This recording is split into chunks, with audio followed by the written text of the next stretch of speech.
1457년 겨울, 강원도 영월의 동강 앞에 한 남자가 서 있었습니다. 물 위에는 왕의 시신이 떠 있었고 온 고을엔 공포가 깔려 있었죠. 손대는 자는 삼족을 멸한다는 세조의 어명이 내려진 상태였습니다. 고위 관료도, 왕의 측근도, 유배지를 지키던 관리들도 그 누구도 감히 나서지 않았어요. 이 나라에서 가장 위험한 일이 눈앞에 있었고 모두가 고개를 돌렸습니다. 그런데 이 남자는 어린 아들의 손을 잡고 관을 어깨에 짊어진 채 강으로 걸어 들어갔습니다. 그 이름은 어몽도, 영월의 작은 향리 관리였습니다. 하지만 그의 선택은 역사를 바꿨습니다. 그 선택 하나가 500년의 역사를 만들었습니다. 일제강점기엔 그의 후손이 상하이에서 김구를 보좌하며 조국의 독립을 위해 싸웠고 21세기엔 또 다른 후손이 에베레스트 8750m에서 동료의 시신을 거뒀습니다. 어몽도라는 이름, 오늘 이 이야기를 들으시면 집안을 본다는 말의 진짜 의미를 느끼실 겁니다. 그리고 500년이라는 시간이 얼마나 놀라운 방식으로 반복될 수 있는지 소름 돋게 확인하실 겁니다. 끝까지 함께 해주세요. 1441년, 세종대왕의 손자가 태어났습니다. 이름은 이홍희, 훗날 조선의 6대 왕 단종이 되는 아이였죠. 그런데 이 아이의 출발은 처음부터 비극이었습니다. 태어난 지 하루 만에 어머니를 잃었거든요. 궁궐 안에서 자랐지만 어머니의 품도 따뜻한 손길도 없이 차갑고 거대한 공간에서 홀로 컸습니다. 왕가의 아이는 많은 것을 가진 듯 보이지만 정작 가장 필요한 것들은 처음부터 없었습니다. 이 아이에게 운명은 처음부터 잔인했습니다. 어머니도 제대로 된 후견인도 없이 그저 홀로 커야 했습니다. 1450년, 아버지 문종이 왕위에 올랐지만 2년 만에 세상을 떠납니다. 단종은 12살의 왕이 됐어요. 나이 어린 왕 곁엔 든든한 어머니도 아버지도 없었습니다. 조정의 신하들이 그를 지켜줘야 했지만 권력이라는 것은 언제나 공백을 노리는 법이죠. 어린 왕이 왕위에 오른 순간 주변에 야심 있는 자들은 저마다 계산을 시작했습니다. 그리고 그 공백을 가장 먼저, 가장 적극적으로 파고든 사람이 있었습니다. 바로 단종의 숙부, 수양대군이었습니다. 그리고 역사의 비극은 그렇게 시작됐습니다. 1453년, 계유정난, 수양대군은 쿠데타를 일으켜 영의정 황보인과 좌의정 김종서를 제거합니다. 왕의 가장 강력한 후견인들이 하룻밤 사이에 사라진 거죠. 12살 단종은 삼촌의 손에 이끌려 오직 명목상의 왕자리만 갖게 됩니다. 실권은 이미 수양대군에게 넘어갔고 단종은 사실상 포로나 다름없는 신세였어요. 신하들도 알고 있었습니다. 이 어린 왕을 지키려다간 자신도 함께 무너질 거라는 걸. 그래서 대부분은 침묵했습니다. 어린 왕을 지키겠다는 충성보다 자신의 목숨이 더 소중했으니까요. 1455년, 수양대군은 드디어 조카에게 왕위를 내놓으라 압박합니다. 15살 단종에게 선택지는 없었습니다. 양위를 거부하면 그 자리에서 어떤 일이 벌어질지 모를 상황이었죠. 단종은 왕위를 숙부에게 넘겼고 수양대군은 세조가 되었습니다. 단종은 상왕이라는 이름 아래 사실상 유폐됐어요. 궁궐 안에 갇혔지만 그건 자유가 아니었습니다. 더 화려한 감옥이었을 뿐이었죠. 하지만 진짜 비극은 아직 시작도 되지 않았습니다. 세조는 그것으로 만족하지 않았습니다. 단종의 운명은 이제 끝을 향해 달리고 있었습니다. 1456년, 집현전의 학사들이 움직였습니다. 성삼문과 박평년을 비롯한 충신들이 단종 복위를 계획한 거예요. 연회 자리에서 세조를 제거하고 단종을 복위시키려는 거사였죠. 계획은 치밀했습니다. 하지만 거사 직전 가담자 김질이 배신합니다. 밀고가 들어오자 세조는 즉각 움직였고 사육신은 능지처참이라는 조선 역사상 가장 잔혹한 형에 처해졌습니다. 단종의 마지막 희망도 그렇게 꺼졌어요. 이제 단종에게 남은 건 없었습니다. 왕위도, 자유도, 희망도 모두 사라진 겁니다. 1457년 단종은 노산군으로 강등되어 강원도 영월로 유배됩니다. 처음에는 청령포라는 섬 아닌 섬에 갇혔어요. 삼면이 절벽과 강물로 막혀 있어 탈출이 불가능한 천연의 감옥이었습니다. 그 좁은 땅 위에서 16살 소년이 하루하루를 버텼습니다. 같은 해 가을, 금성대군이 또다시 복위운동을 일으켰다는 소식이 들려왔습니다. 세조는 그 소식을 듣는 순간 더는 기다리지 않기로 결심했어요. 영월로 사약이 내려왔습니다. 16살 소년의 짧은 생이 그렇게 끝을 향해 가고 있었습니다. 1457년 음력 10월 24일 단종이 사약을 받고 숨을 거뒀습니다. 나이 16. 왕이었던 사람이, 상왕이었던 사람이 마지막엔 죄인이 되어 유배지에서 생을 마감했습니다. 그런데 더 끔찍한 일이 뒤따랐어요. 시신이 영월 동강에 버려진 겁니다. 세조는 어명을 내렸습니다. 시신에 손대는 자는 삼족을 멸한다고. 그 순간부터 영월 고을 전체가 얼어붙었습니다. 강가에 아무도 가지 않았습니다. 두려움이 온 고을을 덮었습니다. 모두가 알면서도 모두가 눈을 감았습니다. 고을 수령도 나서지 않았습니다. 왕의 측근이었던 신하들도 발걸음을 돌렸죠. 한양에서 내려온 관리들도 모른 척했어요. 삼족을 멸한다는 건 단순히 자기 한 명의 문제가 아니었으니까요. 부모, 형제, 자녀, 친척까지 모조리 죽는 겁니다. 연좌제 중에서도 가장 무거운 형벌이었어요. 그러니 누가 나서겠어요. 강물만 흘렀고 밤은 깊었습니다. 왕의 시신은 그렇게 차가운 동강 위에 떠 있었습니다. 아무도 거두지 않는 채로 밤이 깊어갔습니다. 그 밤이 영원히 계속될 것 같았습니다. 그때 한 남자가 혼자 고민하고 있었습니다. 영월의 호장, 어몽도였습니다. 호장이라는 건 지방 행정을 담당하는 향리 출신의 하급 관리예요.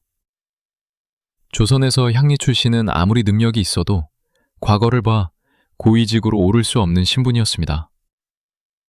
어몽도는 그 계급의 한계 속에서 평생을 살아온 사람이었어요. 높은 벼슬도 없고 큰 권력도 없는 지방의 작은 관리였죠. 그런 그가 그 밤, 온 고을이 두려워 침묵하는 그 밤에 혼자 결심을 했습니다. 옳은 일이라는 확신 하나만으로, 그리고 그것으로 충분했습니다. 처가 말렸습니다. 제발 가지 마십시오. 삼족이 멸해요. 아이들을 생각하세요. 우리 집안이 어떻게 됩니까? 아내의 눈에는 공포가 가득했겠죠. 남편을 잃는 것보다 온 가족이 함께 죽는 게 더 두려웠을 겁니다. 어몽도의 대답은 짧았습니다. 옳은 일을 하다 화를 당하면 발개받겠다. 그게 전부였어요. 더 긴 설명도 납득시키려는 노력도 없었습니다.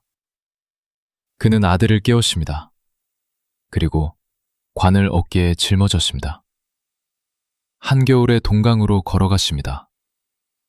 눈이 내리고 바람이 불던 밤이었습니다. 강물은 차가웠습니다. 한겨울 밤 얼음 섞인 강물 속에서 시신을 건지고 관에 넣는 일은 몇 시간이 걸렸을 겁니다. 두 사람은 말도 없이 작업했겠죠. 숨소리조차 내기 두려운 밤이었을 테니까요. 조선 최고 권력자의 어명을 어기는 일이었고 발각되면 그 자리에서 끝이었습니다. 그럼에도 어문도는 흔들리지 않았습니다. 시신을 수습한 그는 영월 북쪽 오리 지점, 동을지라는 곳에 조용히 땅을 팠습니다. 그리고 묻었습니다. 왕의 예우도, 신하들의 곡소리도 아무것도 없이 그저 두 사람이 판 소박한 무덤 하나뿐이었습니다. 장례를 마친 어문도는 관직을 버렸습니다. 그리고 자취를 감췄어요. 영월 마을 사람들은 그가 어디 숨었는지 알면서도 끝까지 신고하지 않았습니다. 마을 전체가 침묵으로 그를 보호한 거죠. 관청이 추적했지만 끝내 잡지 못했습니다. 놀라운 건 이 침묵이 한두 사람의 결정이 아니었다는 겁니다. 마을 전체가 위험을 감수하며 한 충신을 지켜냈습니다. 옳은 일 한 사람 곁에는 그를 돕는 사람들이 있었어요. 그 한 가지 사실이 저는 왜인지 가장 뭉클합니다. 세상엔 혼자가 아닌 사람들이 있다는 것.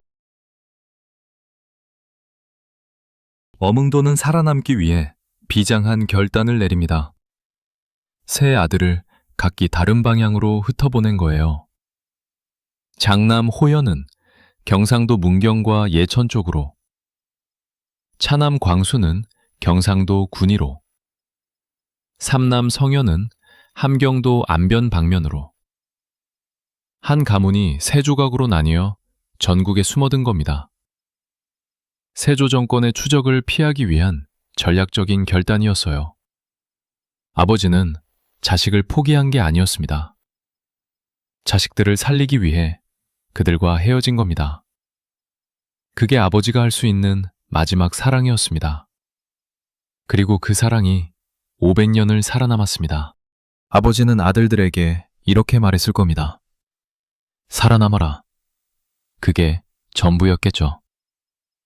가문의 이름도 조상의 이야기도 지금은 꺼내면 위험하다. 그냥 살아남아라.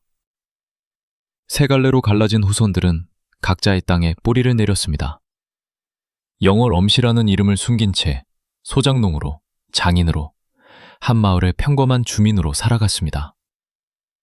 그래도 잊지 않았을 겁니다. 우리 조상이 한 일을. 그 이야기만큼은 밤에 몰래 자식에게 전했겠죠. 우리 피 속에는 이런 사람이 있었다고. 그 자부심이 가문을 지켰습니다. 그렇게 수십 년이 흘렀습니다. 세조는 죽었고 그 다음 왕이 왔고 또 다음 왕이 왔습니다. 엄씨 집안은 조용히 살았어요. 조상의 이야기는 집 안에서만 속삭이며 전해졌을 겁니다. 우리 조상이 왕의 시신을 거뒀다. 그래서 우리가 이렇게 흩어진 거라고. 자랑스럽지만 동시에 위험한 기억이었죠. 하지만 그 기억은 절대 잊히지 않았습니다. 100년이 지나도, 150년이 지나도 그 이야기는 살아있었습니다. 기억은 쉽게 죽지 않습니다. 특히 자랑스러운 기억은 절대 사라지지 않습니다. 흥미로운 건 족보입니다. 어문도의 가문은 그 혼란 속에서도 족보를 지켰어요. 흩어져 살면서도 서로 연락을 유지하고 조상의 기록을 보존했습니다. 경상도에 집성촌이 생기고 함경도에 집성촌이 생겼습니다. 뿔뿔이 흩어진 것 같지만 사실 더 넓게 뿌리를 내린 셈이었죠. 한 나무가 씨앗을 사방에 날린 것처럼 그 씨앗들은 각자의 땅에서 조용히 그러나 확실하게 자라고 있었습니다. 뿔뿔이 흩어진 가문이 오히려 더 깊은 뿌리를 내린 겁니다. 흩어짐이 사라짐이 아니었습니다. 어문도가 단종의 시신을 거둔 뒤 200년이 넘게 흘렀습니다. 조선 중기, 유학자 송시열이라는 인물이 등장합니다. 그는 조선 성리학의 대학자였고 임금 앞에서도 할 말은 하는 사람으로 유명했죠. 1669년 송시열이 어몽도의 이야기를 다시 역사 앞에 꺼내들었습니다. 이런 충신을 나라가 몰라서는 안 된다는 거였어요. 현종 임금 시절, 마침내 나라가 움직이기 시작했습니다. 200년이 넘는 세월이 지난 뒤였습니다. 역사는 늦더라도 틀리지 않는 법입니다. 200년이 걸렸지만 결국 기억했습니다. 어몽도의 후손들이 조정의 부름을 받았습니다. 흩어져 숨어 살던 집안이 200년 만에 나라의 인정을 받은 겁니다. 이후 명예회복은 단계적으로 이루어집니다. 숙종 때는 공조참의에 증직됐고 영조 때는 정문이 수여됐습니다. 정문이란 충신이나 효자의 집 앞에 세우는 기념문이에요. 마을 입구에 그 집안의 총자를 온 세상에 알리는 표시죠. 그리고 공조판서라는 높은 벼슬도 추증됐습니다. 죽은 뒤에 받는 영광이었지만 그것도 역사가 기억한다는 증거였습니다. 옳은 선택은 언제나 역사에 남습니다. 가장 극적인 건 단종 복위와 함께 일어났습니다. 숙종 임금이 노상군을 단종으로 공식 복위시키면서 어몽도가 몰래 묻은 그 자리가 왕릉이 됩니다. 오늘날 영월의 장릉이 바로 그곳이에요. 1457년 한겨울밤, 한 향리가 목숨을 걸고 몰래 판 무덤이 200년 만에 정식 왕릉이 된 겁니다. 역사는 결국 기억한다는 것. 그게 이 이야기가 전하는 메시지 중 하나인 것 같습니다. 옳은 일은 언제가 됐든 빛을 봅니다. 설령 200년이 걸리더라도. 어몽도의 경우가 바로 그 증거입니다. 기다림이 길어도 결국 빛을 봤습니다. 1876년, 고종은 어몽도에게 충의공이라는 시호를 내립니다. 충성스럽고 굳센 공이라는 뜻이죠. 그리고 창절사라는 사당에 사육신과 함께 배양됐습니다. 단종을 위해 절개를 지킨 사람들을 모시는 곳이에요. 지방 향리 출신, 하급 관리였던 사람이 나라 최고의 충신반열에 오른 겁니다. 어쩌면 그게 진짜 신분 상승이었을지도 모르겠습니다. 벼슬이 아니라 역사의 기억 속에서 이루어진 신분 상승. 어몽도는 살아서 그 영예를 누리지 못했지만 그의 이름은 수백 년을 살았습니다. 시간이 흘러 1910년, 일본이 조선을 강점합니다. 나라가 사라진 시대.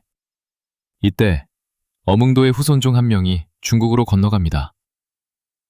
1898년 경기도 여주에서 태어난 어망섭이었습니다. 1919년 3.1운동이 일어나자 21살의 청년 어망섭은 보성법률 상업학교를 마치고 중국으로 망명했어요.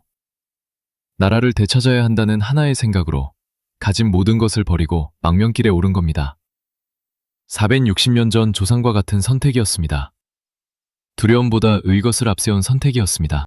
상하이의 대한민국 임시정부. 어망섭은 여기에 합류했습니다. 그리고 1930년대부터는 백범 김구의 최측근이 됩니다.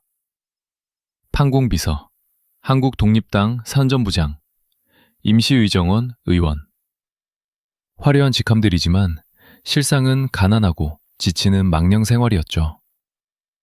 임시정부는 언제나 돈이 없었고 언제나 쫓기는 신세였습니다. 중국 이 도시 저 도시로 옮겨다니며 기약 없는 독립운동을 이어갔어요. 그래도 어망섭은 자리를 지켰습니다. 26년 동안 단 한 번도 포기하지 않았습니다. 조상 어몽도처럼 끝까지. 어망섭의 역할 중 하나가 글쓰기였습니다. 김구주석 명의의 성명서, 독립호소문, 국민에게 보내는 메시지. 이걸 대부분 어망섭이 기초했어요. 지금으로 치면 대통령 연설문 작가 같은 역할이죠. 그의 문장이 임시정부의 목소리였던 겁니다. 독립운동은 총만으로 하는 게 아니었습니다. 그 시대에도 글로 싸우는 사람이 필요했고 어망섭은 바로 그 자리에서 싸웠습니다. 500년 전 조상이 몸으로 싸운 것처럼. 어망섭은 글로 싸웠습니다. 두 가지 모두 목숨을 건 싸움이었습니다. 엄항섭의 부인 연미당도 독립운동가였습니다. 부부가 함께 임시정부에서 활동한 거죠. 딸 엄기성까지 세 가족이 모두 건국훈장을 받을 만큼 온 집안이 독립운동에 헌신했습니다. 1457년 어몽도가 삼종멸문을 각오하고 혼자 결심했을 때 그의 처도, 자식도 그 결심을 함께 감수했습니다. 그리고 500년 뒤 어망섭의 가족도 온 집안이 위험을 함께 택했습니다. 이 반복이 우연이라고 하기엔 너무 닮아 있습니다. 어쩌면 집안의 이야기가 사람을 만드는 겁니다. 그 이야기의 힘이 500년을 이어온 겁니다. 1945년 해방이 왔습니다. 어망섭은 김구와 함께 귀국일진으로 조국 땅을 밟았습니다. 26년의 망명 생활이 끝난 순간이었죠. 하지만 해방 이후도 순탄하지 않았습니다. 어망섭은 김구의 뜻을 따라 남북협상을 지지했고 단독정부 수립에 반대했어요. 1950년 한국전쟁이 터지자 납북되어 평양에서 여생을 보냈습니다. 나라를 되찾은 뒤에도 분단이라는 또 다른 비극이 그를 놓아주지 않은 겁니다. 하지만 그의 선택은 조상 어문도처럼 끝까지 옳다고 믿는 길을 간 것이었습니다. 1960년 경상남도 고성 어몽도의 후손 중 또 한 명의 아이가 태어났습니다. 어몽길. 나중에 히말라야의 전설이 되는 사람이죠. 어린 시절부터 산을 좋아했습니다. 경남 고성의 산자락을 뛰어다니며 컸겠죠. 그리고 이 사람은 결국 인류가 오를 수 있는 가장 높은 산들을 향해 걷기 시작합니다. 첫 번째 에베레스트 도전은 실패였습니다. 두 번째도 실패. 세 번째 도전 끝에 드디어 1988년 정상에 오릅니다. 포기하지 않는 것, 그것도 하나의 선택이었습니다. 그리고 그 선택이 전설을 만들었습니다. 에베레스트 정상에서 어몽길은 꿈이 생겼어요.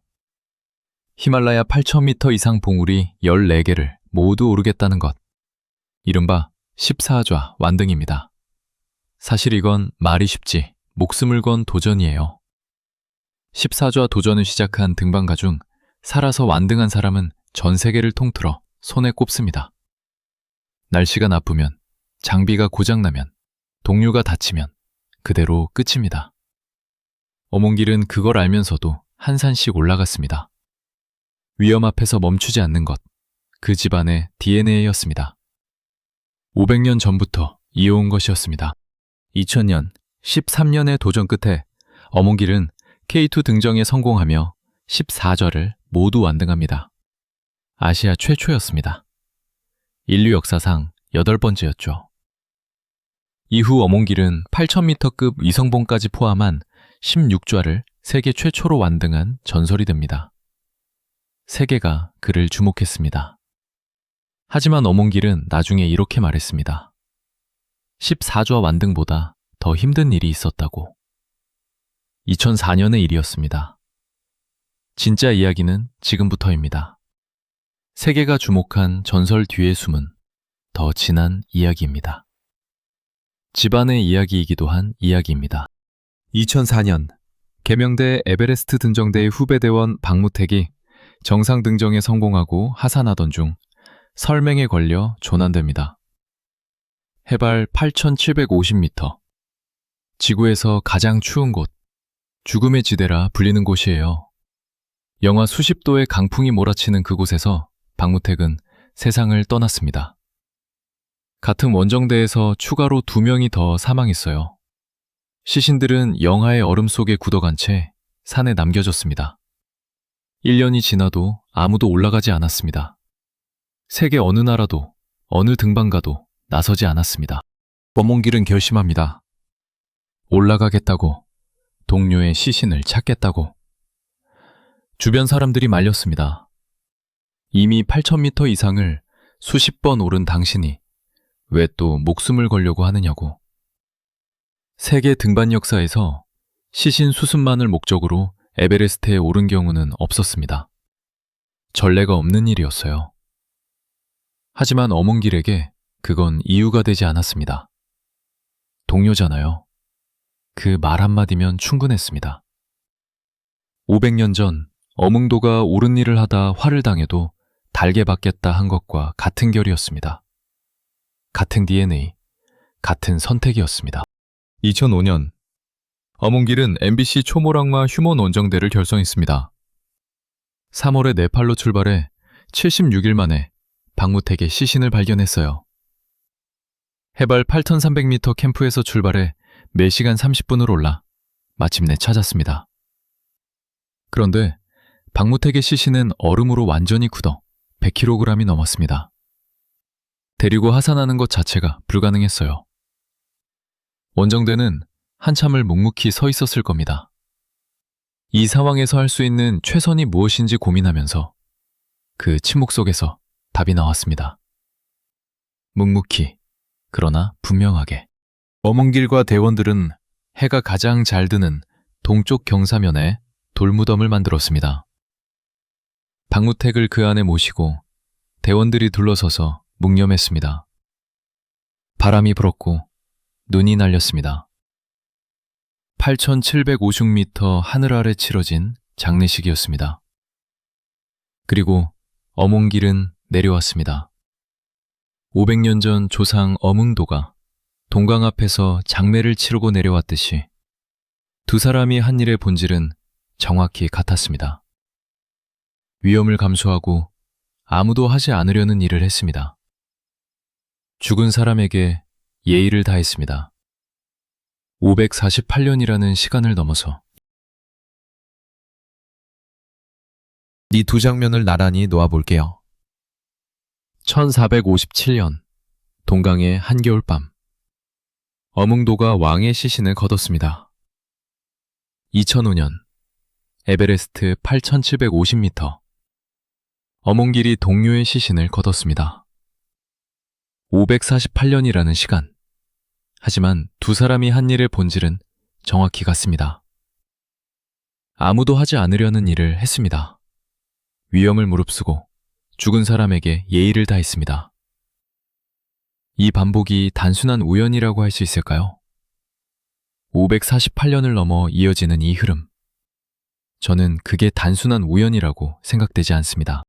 오늘 경상북도 문경과 예천, 경상남도 고성에는 여전히 엄씨 집성촌이 있습니다. 마을 대부분이 엄씨들이고 마을 입구엔 어문도를 기리는 동상과 신도비가 있는 곳도 있어요. 매년 음력 10월이면 제사를 올립니다. 500년 전 조상의 기일에 뿔뿔이 흩어졌던 가문이 이렇게 명맥을 이어온 겁니다. 그 씨앗은 한겨울밤 동강 앞에서 뿌려졌습니다. 한 남자의 선택이 500년의 가문을 만들었습니다. 지금도 그 가문은 살아있습니다. 어문도의 선택이 만든 가문이 500년이 지난 지금도 살아있습니다. 어문도, 엄항섭, 어몽길. 이 세 사람의 공통점이 뭘까요? 다들 선택의 기로에서 더 어렵고 위험한 쪽을 골랐습니다. 어몽도는 삼종열문의 위험을 알면서도 강으로 걸어갔습니다. 엄항섭은 안전한 고국 대신 26년의 망명을 택했습니다. 어몽길은 가전 높은 산을 이미 오른 사람임에도 또다시 목숨을 걸었습니다. 이게 유전자입니까? 아니면 조상이 물려준 이야기가 만든 가치관입니까? 아마 둘 모두일 겁니다. 그리고 그것이 바로 집안의 힘입니다. 이야기가 만드는 힘, 기억이 이어가는 힘입니다. 저는 둘 다라고 생각합니다. 엄씨 집안 후손들은 어릴 때부터 들었을 겁니다. 우리 조상이 삼족이 멸해도 달게 받겠다며 왕의 시신을 거뒀다고. 그 이야기를 들으며 자라면 옳은 일 앞에서 두려움을 이기는 방법을 자연스럽게 배우게 됩니다. 이야기가 사람을 만들고 그 사람이 또 이야기를 만들어 다음 세대에 전합니다. 그렇게 500년이 흘렀습니다. 그리고 아마 앞으로도 그렇게 흘러갈 겁니다. 이야기는 사람보다 오래 삽니다. 그리고 그 이야기 속에서 사람은 영원히 살아 있습니다. 어몽길 대장이 에베레스트에서 내려온 뒤 한 인터뷰가 기억납니다. 왜 그런 위험을 무릅쓰고 시신 수습에 나섰느냐는 질문에 그는 짧게 대답했습니다. 동료잖아요. 그 말 한마디. 500년 전 어몽도가 옳은 일을 하다 화를 당하면 달게 받겠다고 한 것과 얼마나 닮아 있습니까? 긴 설명 없이, 계산 없이, 그냥 당연한 일을 당연하게 한 것입니다. 옳은 일 앞에서 길게 계산하지 않는 것, 그게 엄씨 집안의 방식이었습니다. 500년 동안 변하지 않은 방식, 그것이 바로 엄씨 집안의 본질이었습니다. 영월 장릉에 가면 단종의 무덤 앞에 설 수 있습니다. 1457년 어몽도가 몰래 묻은 그 자리입니다. 지금은 왕릉이 됐고 매년 수십만 명이 찾아옵니다. 어몽도가 그 밤 강으로 걸어가지 않았다면 이 왕릉은 없었겠죠. 단종의 이야기가 지금처럼 전해지지도 않았을 겁니다. 한 사람의 선택이 역사를 지켰습니다. 그리고 그 선택은 500년 동안 후손들을 통해 살아 숨쉬었습니다. 영월 장릉을 찾을 때 어몽도의 이야기를 한 번쯤 떠올려 주세요. 그 무덤이 왕릉이 된 이유를, 그 선택의 무게를. 오늘 이야기를 들으면서 혹시 이런 생각이 드셨나요?